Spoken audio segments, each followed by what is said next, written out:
Welcome to the season one recap of the Mindful Wealth podcast. I'm excited to actually have this conversation with Terry because we're going to go through some of the episodes that we've had and talk about some of the disconnects and some of the issues that we run across. And just to kick it off, I'm going to say, Terry, you actually started with a nice schematic of some of the things we should talk about. So I'm going to ask you, this is not a softball to start with. I don't want to do that. But what are some of the discursive gaps or disconnects that we saw, in some of the interviews we had, or even between some of the interviews that we had? Yeah, well, I found for me what was very interesting is that it seems like the guests we had on, a lot of them were kind of talking at two different levels. And I feel like we had, Mark Blythe and Karen Ho on, who are looking more at like the economic structures and the way in which basically the activities that we're doing in society are producing systemic inequality. And so I think there's some like very interesting stuff there. And then I think it was interesting to me how at another level, people like Bob Berg were kind of more on this idea that a rising tide lifts all ships. So kind of this idea that as we all go about our entrepreneurial activities and as we all kind of try to better ourselves, there's this idea that that's eventually going to make everyone's lives better. And for me, it just struck me as so fascinating how there are kind of these two narratives that are working at cross purposes. And when you engage with one of them, it sounds true. So if you have a conversation with somebody who's like kind of a free market proponent, the minute you start talking about how, when we look at bettering ourselves, how that betters the world around us, like, I'm like, yeah, I'm very convinced of that. And then, we have an episode with Mark Blythe or with Karen, and they make it so clear how some of the stuff we're doing is creating problems for people. And you're like, yeah, that's so true.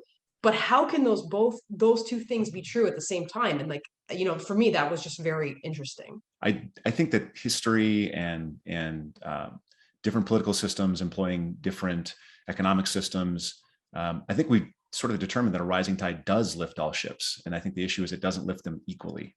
And so the question is, is it a trade-off? And I loved what Karen Ho was talking about, saying that there were some choices, and those choices that we make from a political perspective, from a taxation perspective, from a policy perspective, those choices largely determine both group outcomes. Well, determine group outcomes sometimes, but also determine less individual outcomes. So I think the question, simply stated, is, to what extent do individuals determine their own outcomes versus structures determining outcomes?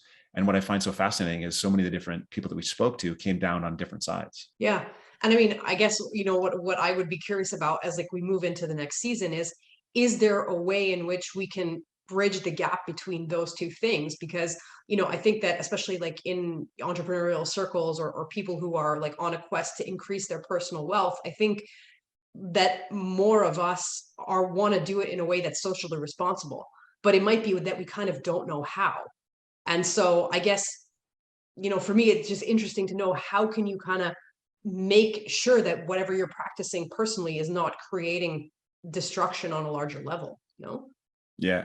So I'm just going back to some of the episodes. So like you said, there are many. I think the examples are Bob Berg, Mac Lackey, Mike Brodsky, and to some extent, Michael Pompian, Tom Shea, and maybe Arno Ilgner falls in this as well, who sort of believe that you make your own luck, you build your own wealth.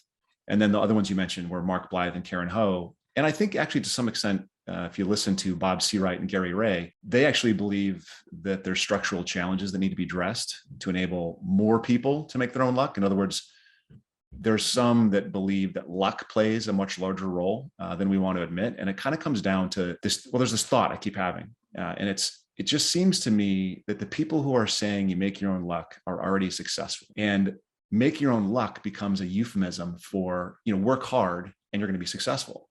And so they're sort of patting themselves on the back a little bit. And those who are saying that there are systemic issues are often either academics who are studying people who haven't been as lucky, or they're those people themselves who haven't been as lucky. So in a nutshell, it's like we're looking at human nature. So when we are successful, we claim we are the source of our success. When we are not successful or when we fail, we blame circumstances or others for the failures. And I find that really interesting. I find that sort of, when you think about the biases, there's a whole lot of overconfidence in there. And then there's this attribution bias to what do we owe our success, and luck just gets tossed out in that whole conversation.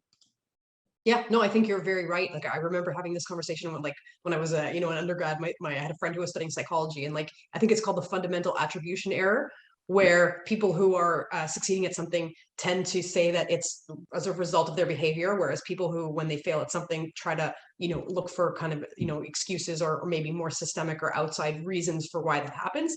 But I mean, if that's true, that kind of begs the question that can you kind of reverse engineer that? I mean, in a sense, people say if you force yourself to smile, you will find that your mood becomes better. Does that mean that if you force yourself to take responsibility for things, ultimately you have a better chance at being successful at something? I know that's certainly been my experience, but Or even more, I mean, this is what I keep thinking about is the more we talk about systemic inequality, or the more that we talk about, the more we tell a certain group of people, whatever group it is, that they can't be successful because of X, Y, Z, does that actually hurt their chances of being successful? So are we working at cross purposes by focusing so much on groups or individuals or people that say they can't, I can't do it, I can't do it, I can't do it? If we're just continually focusing on that, and how we all have to come together and lift up the people that are least among us, that's my Midwest South Dakota upbringing is like, we were poor, you had to work hard, you had to overcome, and we were just, that's what we were told. So when I bring it into my own world, I tend to fall on one side of those two, and it did work for me. But how do I factor in luck? Like, how do I know how much luck had to do with my own success? There's no way to tell. There's no way I can analyze that. And that's impossible. No, there's no, I mean, no, there's no way. There's no way to tell. Yeah. And I certainly want to take more credit, right? I certainly want to say that, oh yeah, I was successful. And that's because of how hard I worked and how smart I am, and how hard I worked in education, and how the good grades I got, and the people I, developed relationships with, and it's all me. But I know that's not true. And humility demands I know that's not true. And so I have to admit some luck. And the minute I admit luck, there's a systemic issue. Yeah, no, absolutely. Absolutely. But if we push this a little bit further, was there another place where you found that there were kind of, disconnects or like kind of ideas that you want to try to wedge us into in the upcoming season? I mean, I actually want to get more specific with some of Mark Blythe and Karen Ho. Both of those two made me question my priors, question my thinking, that's hard to do. Like, I'm very, my wife says that I'm the who moved my cheese kind of guy. If you change things for me, it sort of sends me off on a spin.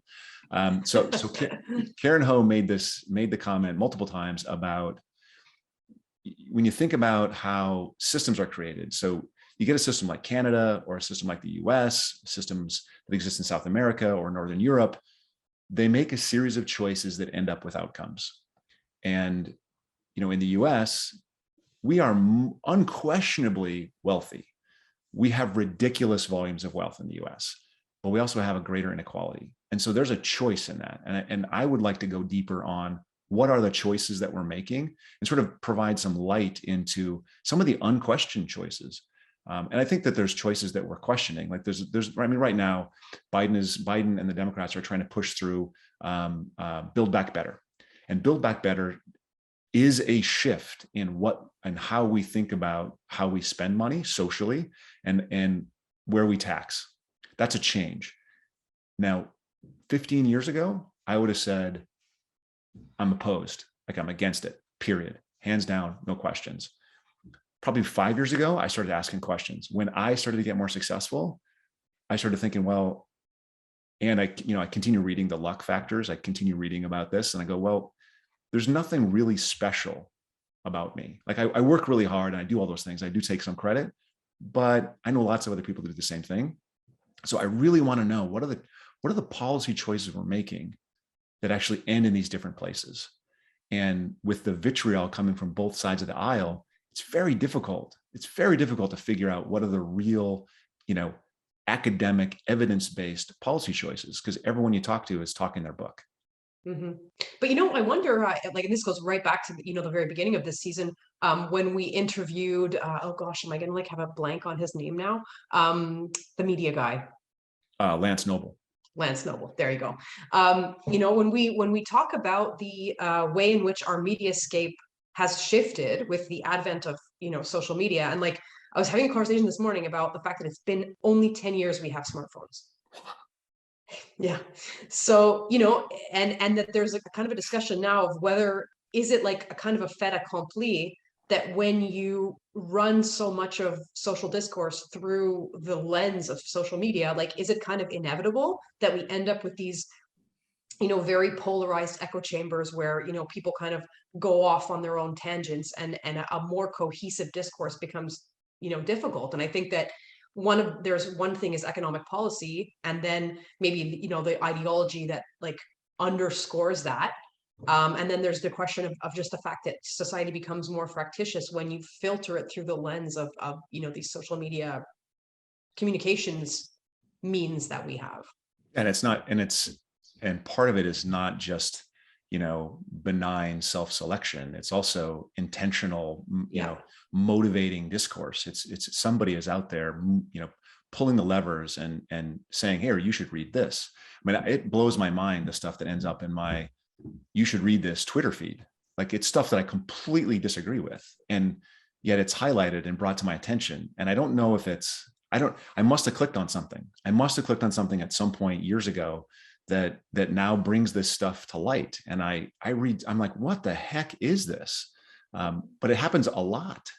Well, I don't know. Like, for this, we'd have to get like, one of the deep mind guys from Twitter over. But like, who knows? Maybe there's a kind of a straw man outrage algorithm at work that like serves you things that you find ridiculous because they know it's going to capture your attention. Like, it for sure works for me. Like, whenever I see something ridiculous that's like so ridiculous, like I'm tempted to look at it just because it's ridiculous. So, but if you see it many, many, many times, does it normalize in your head, even though at the outset it's so ridiculous? Not at all.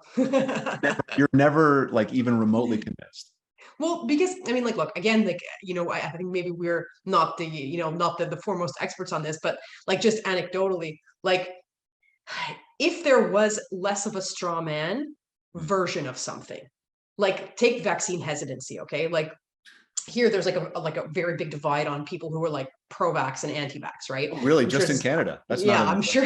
Yeah, I'm sure it's the same worldwide, right?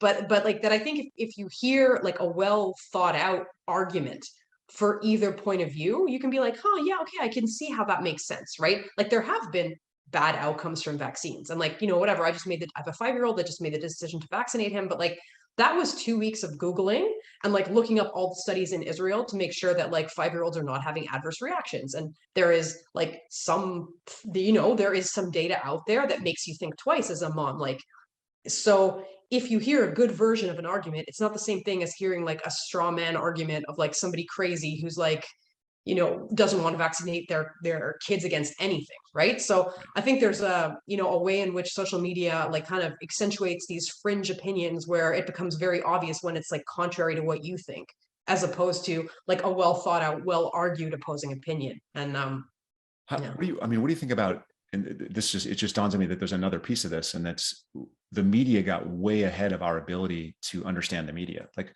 so we're now getting served headlines that we have self-selected, or they're just being served to us because of some algorithm, and we've never learned how to filter that.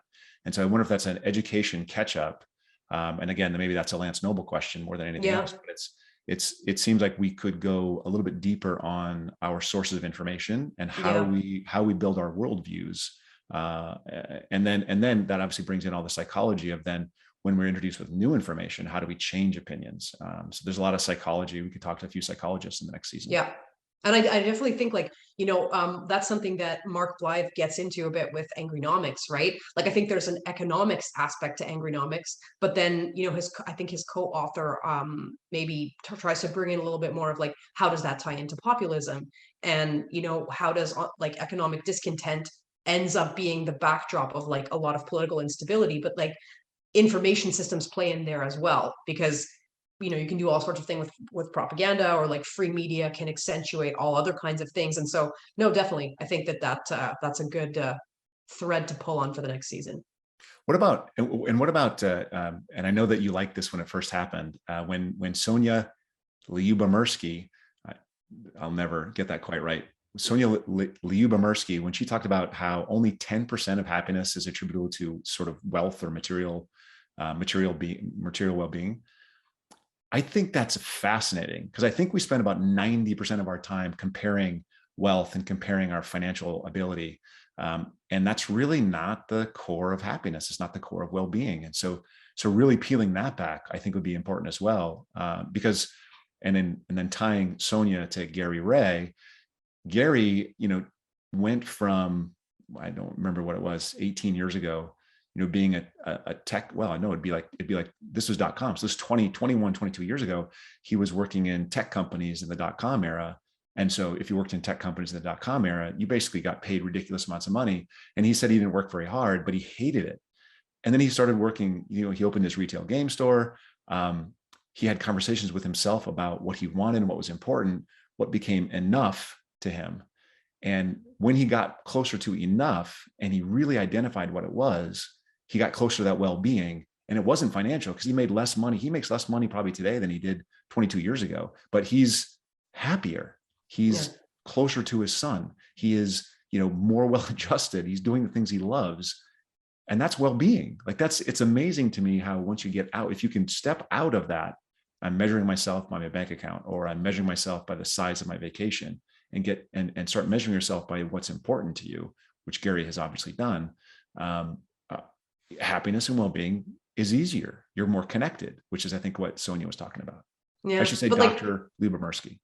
Yeah, but at the risk of going a bit off script here, Jonathan, I'm curious, like, have any of these interviews affected the way that you do things personally?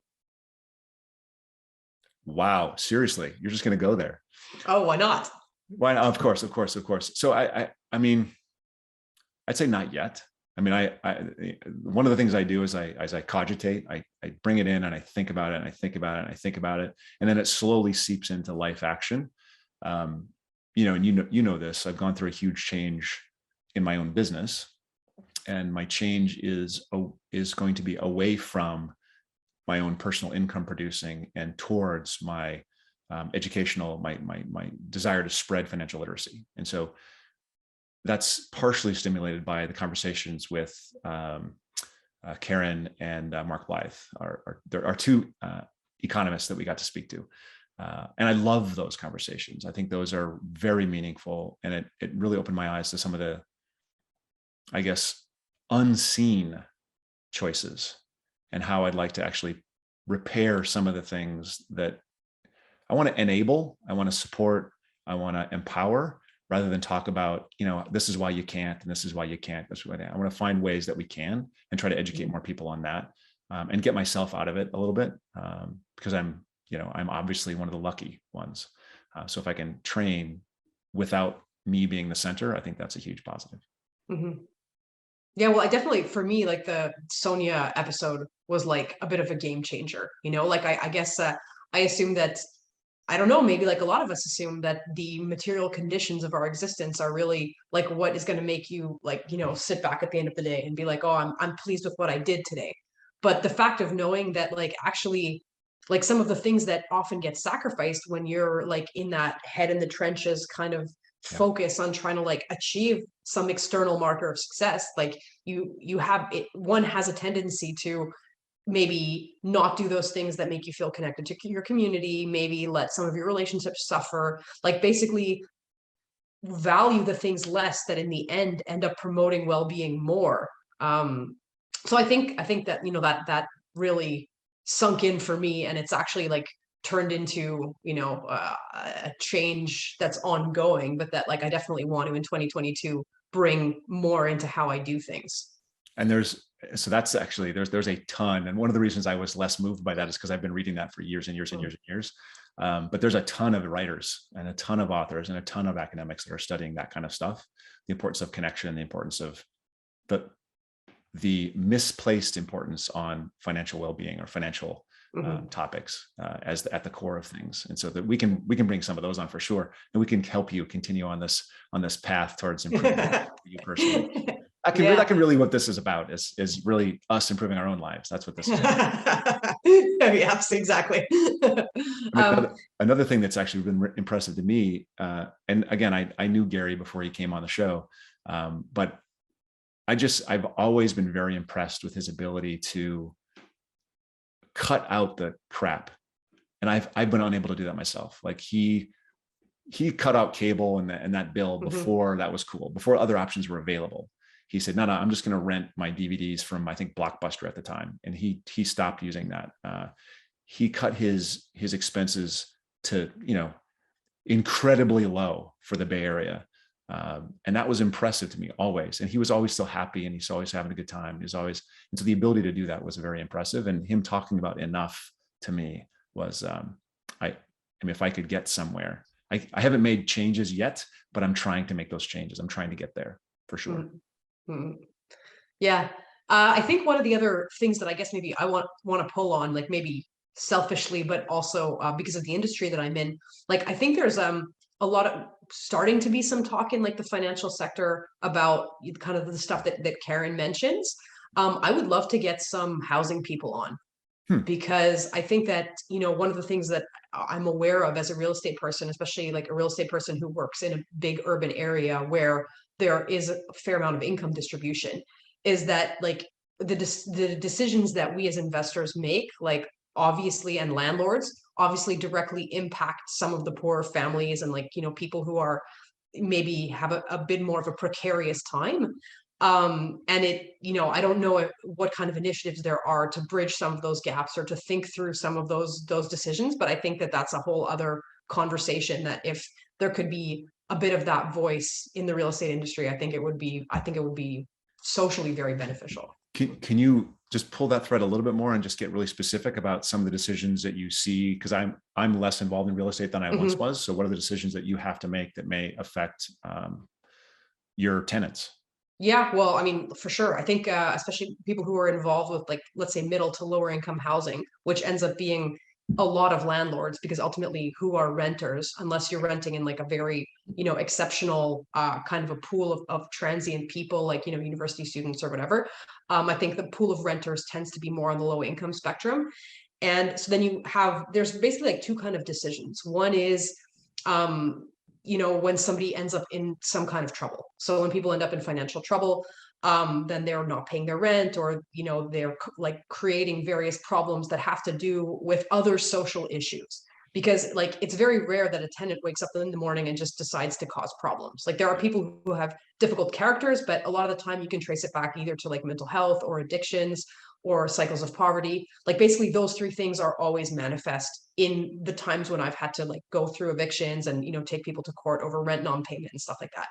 And housing is just such an important like aspect of people's stability, that when you invest, in lower income neighborhoods, that ends up becoming part of your everyday, right? Is that you end up having to enforce these things that, put people out of their homes if they aren't able to pay, or create like situations of precariousness. But that's kind of the business model that requires you to do that. Right. So I don't know that there's necessarily a quick fix to that, but I think that's one of the issues that, real estate investors face. I think the other one is also just in terms of like housing reasoning. So it's like scaling that up a little bit. And like, for example, in Montreal, which I'm sure it's happening in a lot of urban centers in the US as well, we have this whole gentrification thing. Yeah. Because as real estate is becoming more and more of a commodity, and it's an asset class that people are very interested in getting into. And that means that the multiples at which buildings are sold go up. And so buildings become less profitable. And what do you do when buildings become less profitable? Well, you can increase amenities if you're dealing with a higher income group of people who's willing to pay for more. But if you can't do that, then you have to kind of work at the very minimal level, bring the minimal level up. And then what happens is basically you're getting rid of affordable housing. Right. Right. And so like, landlord after landlord after landlord makes those decisions because that's the economic conditions in which we're acting. Well, basically what you're doing is you're making it so that like that whole lower level of people is no longer able to afford a place to live, or a decent place to live. So there's two things that just keep running through my head as you're talking about the decisions. And one of the things is, I know that there's some people out there that would say that, hey, one of the ways to support those people isn't, I mean, it's really not, it'd be great if as a landlord, you were more compassionate, but then you've got your own, you've got mortgages to pay, and you've got to, when the roof needs to be replaced, that's coming out of your pocket. It's not coming out of tenant's pocket. And so there's definitely issues there. And so many people would go to the idea that, well, we need to provide some kind of a universal basic income or something so that people can afford their rent. Every time I see that argument being made, I wonder what would be the landlord response if people suddenly have more money. Won't rents then go up some? I mean, I don't know. When it comes down to it, like I'm, a professional in the real estate industry. I'm not an academic who has studied housing and studied the way that different like economies structure housing, because there are different models. Yeah. I know, like I've read, for example, I think it's Denmark. It's one Scandinavian country where like almost half of the housing is social housing. And so there's basically no stigma attached to it. And people are even allowed to stay there like once they move beyond the minimum level. And so what that does is it creates these kind of mixed communities, and allows there to be less of cycles of poverty and stuff like that. So I know there are different models, and like let's say in Montreal, like we have a very rent control model. And so there's the market, it's not like a perfect market in the sense that there's this whole segment of the assets that are rent controlled, and then one of the business models is to just break the rent control like through various manipulations or renovations or whatever, and basically work around it. So I mean, one of the potential guests would be like a housing economist, or somebody that looks at that knows the system in Denmark and knows the system in Canada and knows the system in the US, and kind of can walk us through some of those trade-offs. I think we'll probably find that person. That'd be good. Yeah, absolutely. Or like who can like somebody must have studied what the way in which rent control affects people, right? Or or deregulating housing, and to see like which one of those is actually a better policy, or like how do you intervene in social housing to make sure that it's not kind of this repository of extreme poverty, which like that's one of the critiques that gets leveled at the way our system works here, is that we do have I guess it's like, I'm not sure if it's like low income housing that's subsidized by the state. And there's a certain amount of fraud of who gets in there, but then even those type of communities, like they're not exactly communities that help people attain their way out of that, right? Like it ends up contributing to kind of a cycle of poverty. And so even though you might be helping people's housing need in the short term, it's not ultimately creating a society that necessarily works better for people. So thanks for listening to the Mindful Wealth Podcast. We hope you enjoyed this episode. If you did, remember to give us a rating and leave a comment, subscribe, and share. You can find Jonathan at mindful.money, and you'll find Terry at terryshower.com. Their books, Mindful Money and Mindful Landlord, are available on Amazon. Look to the show notes for our guests' contact info and any links discussed in today's episode.